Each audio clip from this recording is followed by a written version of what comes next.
Hello friends, in this video we will see how to curve text in Google Slides and how to add drop shadow to the curved text. Before we start, I will request you to subscribe and press bell icon so you won't miss any new future tips and tricks like this. At present there is no direct option to curve text in Google Slides, but there is one trick.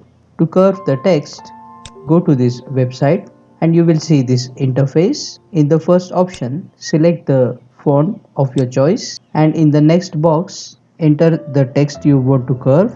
Here I will type curve text. You can change the arc size here. You can reduce or increase the arc size. You can change the spacing of the letters.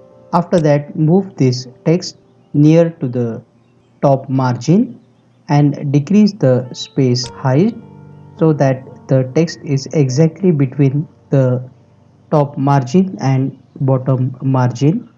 Once you are done, copy the image and paste the image in Google Slides. You can resize this text like this.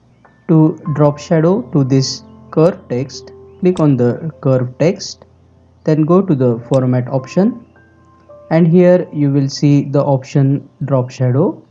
Click on it, select the color of the shadow. Here I will select a red color. Decrease the transparency to 0.